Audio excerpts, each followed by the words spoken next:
Alhamdulillah, pada malam ke-10 bulan suci Ramadan saya mendapat giliran di Masjid Nurul Muttahidah IMIM ini, masjid yang sangat kita banggakan karena masjid inilah yang menjadi pusat di mana IMIM mendelegasikan sejumlah mubalik di berbagai kota Makassar sampai di daerah.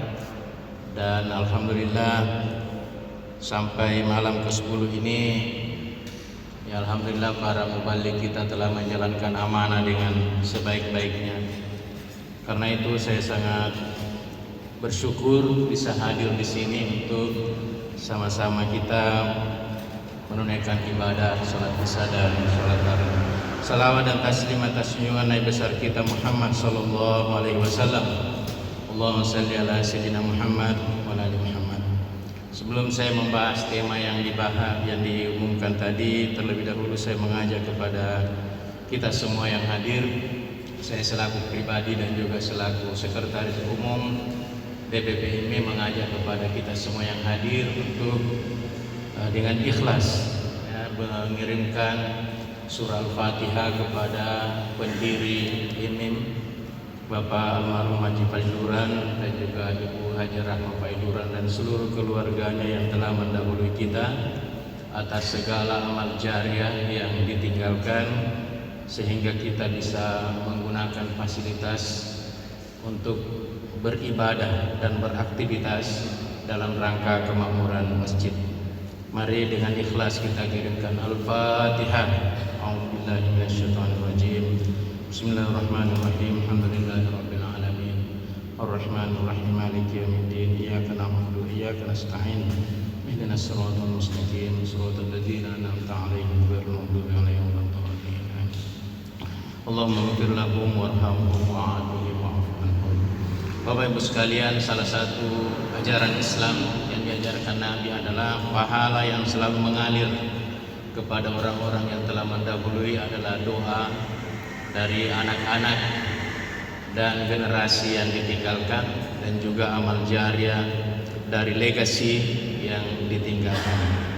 Nah itu IMIM luar biasa ya, saya beberapa malam ini di berbagai masjid itu pengurus masjid selalu merasa berterima kasih kepada IMIM yang mengirim mubalik-mubalik terbaiknya ke masjid-masjid sehingga dakwah dan syiar Islam itu luar biasa.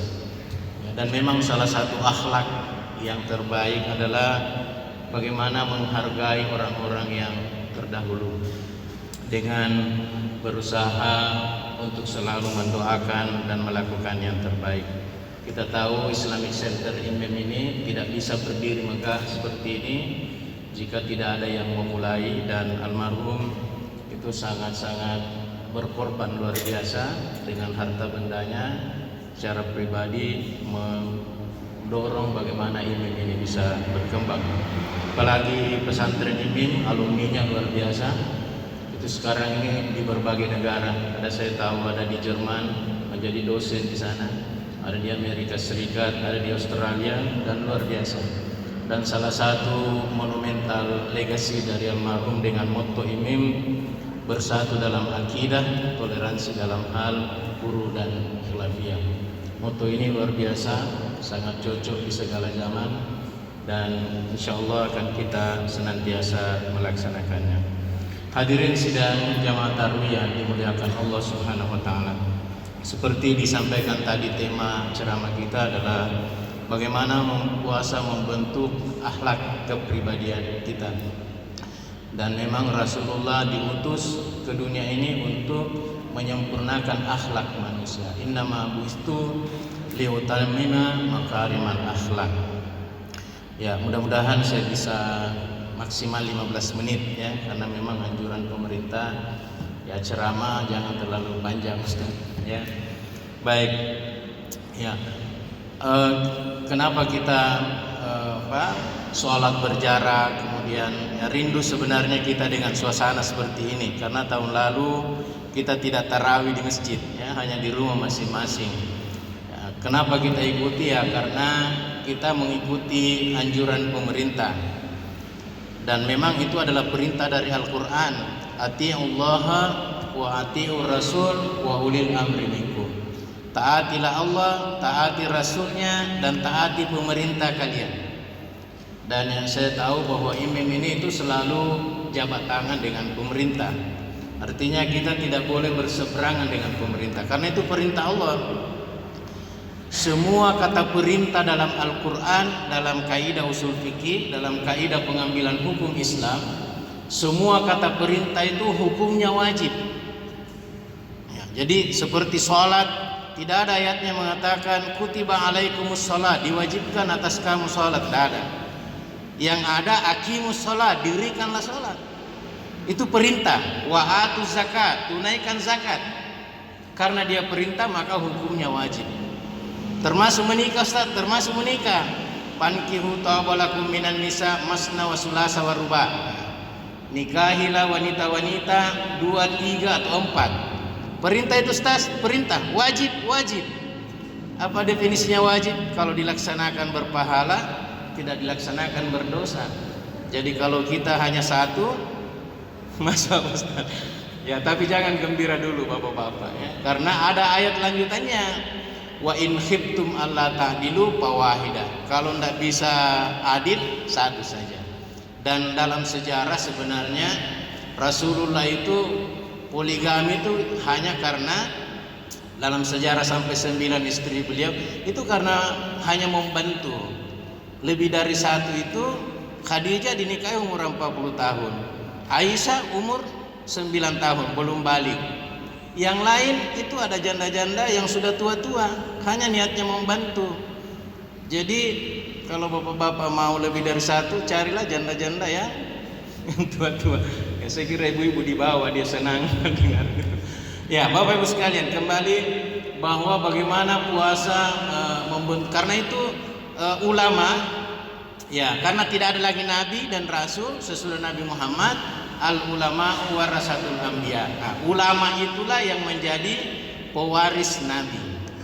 Ya, karena itu kita mengikuti fatwa majelis ulama. Ya. Walaupun sebenarnya pengertian tentang ulama sekarang sudah mulai mengalami perubahan. Kalau dulu misalnya Al-Ghazali dalam kitab Ihya Ulumuddin mendikotomikan ya, katakanlah bahwa ilmu agama itu hukumnya wajib, ilmu umum itu sunnah, sehingga dipisah, sehingga yang bisa jadi ulama itu hanya yang ahli agama. Padahal sebenarnya kalau kita kaji kembali bagaimana Rasulullah mendidik sahabat-sahabatnya sehingga memiliki iman, akhlak yang luar biasa, itu Rasulullah luar biasa ya, memberikan bagaimana ajaran Islam ini. Yang mana Islam itu sebenarnya? Kan Islam itu dipahami ada yang diajarkan Nabi sebenarnya itu ketika malaikat Jibril bertanya, "Ma huwal Islam?" Apa itu Islam? Ya, kemudian dijawab, "Antashhadu an la ilaha illallah." Ya, Islam itulah orang yang bersyahadat, mendirikan salat, zakat dan seterusnya. Kata kuncinya itu adalah antashhadu. Dalam bahasa Arab itu namanya fi'il mudhari. Fi'il mudhari itu adalah saya menyaksikan dan akan menyaksikan. Jadi fi'il mudhari itu masa sekarang dan yang akan datang. Jadi orang yang bersyahadat bahwa saya Islam, saya menyaksikan sekarang dan saya akan menyaksikan yang akan datang. Bagaimana engkau ya Allah, engkau adalah Tuhan, tidak ada Tuhan selain engkau, dan Nabi Muhammad adalah utusan Allah. Karena itu orang yang imannya kuat, akidahnya bagus, dia menyaksikan kekuasaan Allah. Jadi bukan hanya ada orang tidak kuliah di fakultas agama, tidak belajar, tapi dia memiliki kesaksian kepada Allah melalui ilmunya. Ya, misalnya seorang dokter, dia mengetahui tentang bagaimana proses sel-sel darah dalam tubuh kita, bagaimana puasa itu luar biasa memberi kesehatan kepada manusia.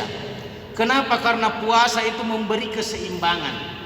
Ya, itu dalam ilmu kesehatan sebenarnya kalau kita makan itu maksimal 2 jam itu masuk di perut kemudian diolah itu selama 2 jam, baru diolah lagi ke hati, ke jantung, ke sel darah, itu 2 jam. Tapi ternyata kita makannya kadang ya tidak sampai 1 jam makan lagi, misalnya di luar Ramadan. Dengan puasa itu terjadi detoksifikasi, dan itu luar biasa. Kalau orang kesehatan mengetahui itu, dia akan mengatakan Rabbana ma halaqta hadza batila. Allah tidak akan menciptakan ini sia-sia. Dan ketika orang seperti itu menyaksikan kebesaran Allah dan dia sholat, itu sholatnya pasti khusyuk. Kenapa? Karena dia menyaksikan bahwa Allah itu maha besar. Salah satu cerita dari Imam Samsi Ali, imam besar dari Amerika, itu dia bilang suatu waktu di sana ada seorang pendeta. Pagi-pagi datang, dia marah-marah, dia hina Muhammad, dia hina Al-Quran, dia hina, pokoknya dia hina. Tapi ini Imam Samsi Ali di dalam masjidnya diam-diam saja, tapi dia dengar. Setelah dia selesai pote-pote, capek, dia kemudian keluar karena sudah mau pulang. Itu pendeta, dia bilang, can we shake hand, bisa kita jabat tangan? Sambil senyum Imam Samsi Ali-nya. Ya, pendeta itu pulang ke rumah, malam tidak bisa tidur. Kenapa tidak bisa tidur? Dia pikirkan itu, dan besok paginya datang lagi. Ketika ketemu, dia bilang, Imam Samsi Ali, saya tadi malam tidak bisa tidur. Saya bilang, kenapa? Saya pikirkan bagaimana nih ajaran agamamu luar biasa. Saya maki-maki nabimu, saya maki-maki Al-Quranmu, saya hina semuanya. Kamu hanya diam saja, malah kau jabat tangan sama saya, baru kau senyum. Bagaimana nih ajaran agamamu luar biasa. Coba ajarkan saya. Dan dia kemudian mempelajari Islam dan akhirnya dapat hidayah masuk Islam dan membantu Imam Samsi Ali di Amerika untuk membantu orang-orang mu'alaf yang di sana. Dan kalau kita buka di Google terus kita tulis cerita orang-orang Islam, orang-orang yang masuk, itu luar biasa banyaknya orang-orang yang mendapatkan hidayah. Kenapa? Karena dia menyaksikan kebesaran Allah Subhanahu wa taala. Kita mungkin karena dari kecil kita sudah Islam, kata bersyahadat, ya pokoknya kita ikuti saja, sholat, puasa, pokoknya orang puasa kita puasa, orang zakat kita zakat. Tapi kita mungkin belum merasakan bagaimana kebesaran Allah itu. Nanti lewat Ustaz, biasanya itu kan lewat tasawuf, lewat sufi, lewat guru, baru kita. Sebenarnya lebih baik langsung ke Allah. Kenapa? Karena dalam doa kita baca inna sholati wa nusuki wa mahyaya wa mamati lillahi rabbil alamin. 5 kali sehari semalam minimal kita baca. Sesungguhnya sholatku, ibadahku, segala urusanku, bahkan hidup dan matiku, semuanya saya serahkan padamu ya Allah. Itu kalau kita paham itu dan meresapi, luar biasa kita rasakan kehadiran Allah Subhanahu wa taala. Dan itulah salat yang kita lakukan, itulah yang menyebabkan kita dialog dengan Tuhan. Nabi Mi'raj kan itu. Ya, tapi orang-orang yang mampu menyaksikan itu adalah orang-orang yang memang diberikan ilmu dalam hatinya. Tu'til hikmata may yasha. Allah memberikan hikmah, memberikan ilmu ke dalam dada orang-orang yang dekat dengannya. Karena itu bagaimana puasa ini tinggal 2 menit ya, baik. Bagaimana puasa ini membentuk kepribadian kita untuk bisa menyaksikan kebesaran Allah Subhanahu wa taala. Jadi kita datang sholat di masjid, kita mendengarkan ceramah, kita pulang, bertambah keimanan kita, bertambah keinginan kita mau ketemu Allah. Jangan juga bilang, saya Ustaz, berapa lama ini sholat? Tidak pernah itu kusaksikan Allah. Begitu saya sholat, tidak tahu kemana pikiranku. Jangan putus asa, karena itu adalah jalan. Daripada tidak sholat tambah jauh. Karena seandainya Nabi tidak menganjur, memang Al-Quran hanya akimus dirikan sholat. Bagaimana caranya sholat? Ada hadis Nabi, sallu kama ra'aitumuni usolli. Sholatlah engkau seperti engkau melihat saya sholat. Tapi karena kita tidak ketemu Nabi sudah 1400 tahun yang silam, kenapa kita yakin bahwa sholat yang kita lakukan ini adalah sesuai dengan Nabi? Ya karena ada ulama, ada hadis-hadis, karena itu sangat penting ketika kita sholat, bagaimana kita, intinya itu adalah mengingat Allah. Tapi lebih utama lagi fungsi dari sholat itu. tanha anil fahsya'i wal munkar. Oh, salat yang kita lakukan mencegah kita dari berbuat keji dan kemungkaran. Demikian pula puasa.